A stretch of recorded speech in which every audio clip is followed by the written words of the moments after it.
Hello बच्चों, let us read this question. The question says the pair of molecules that exhibit geometrical isomerism are. तो हमारे पास में पहला पेयर क्या है? CrNH3 होल फुल Cl2 और कॉम्प्लेक्स में चार्ज है positive and CONH3 whole thrice Cl3.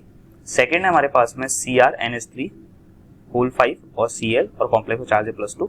Second है हमारे पास में CONH3 होल 5 Cl और कॉम्प्लेक्स में चार्ज है +2. थर्ड है हमारा पेयर CrNH3 होल 6 कॉम्प्लेक्स में charge +3 and CONH3 whole 6 complex charge +3.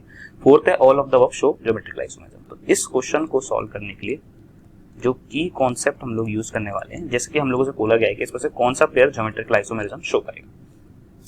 For coordination number 6 coordination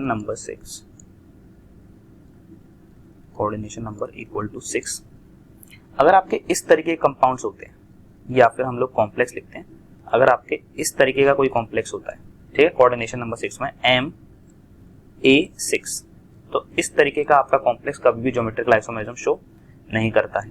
no geometrical isomerism, ठीक है, पहली चीज.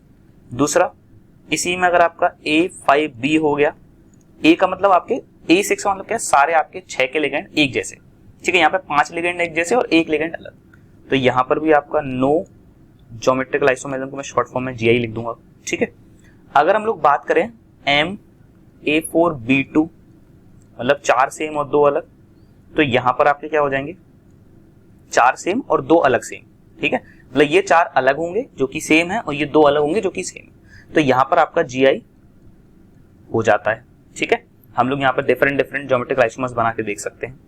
इसी तरीके से अगर मान लो आपका A3B3 आता है, तो यहाँ पर भी आपका ज्योमेट्रिकल आइसोमेरिज्म हो जाता है. हम लोग डिफरेंट तरीके के ज्योमेट्रिकल आइसोमर्स बना के देख सकते हैं, ठीक है.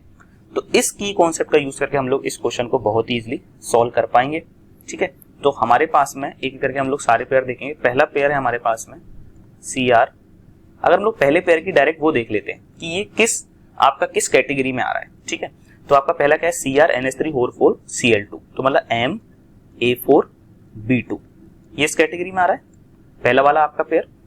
और इसका जो सेकंड पार्ट है वो आपका CONH3 होल 3 Cl3 MA3B3, और आप ये दोनों ही ज्योमेट्रिकल आइसोमेरिज्म को शो करते हैं. मैंने आपको जैसा की कॉन्सेप्ट बताया, तो ये दोनों ही ज्योमेट्रिकल आइसोमेरिज्म शो करेंगे. शो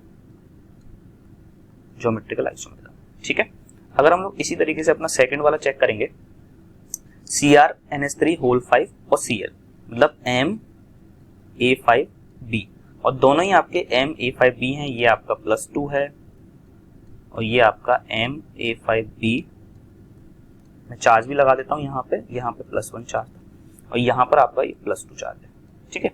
यहाँ पर देख लो आप MA5B ज्योमेट्रिकल आइसोमेरिज्म शो नहीं करते, तो नो ज्योमेट्रिकल आइसोमेरिज्म, ठीक है. इसी तरीके से आप लोग अपना थर्ड वाला पार्ट भी चेक कर सकते हो. तो ये क्या होगा? MA6 और दोनों पे कैसा चार्ज है?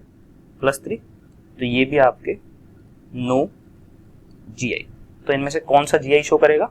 ओनली आपका फर्स्ट वाला जो है वो GI शो करता है, पहला pair. So the final answer will be option number first. I hope you understand this question well. Best of luck.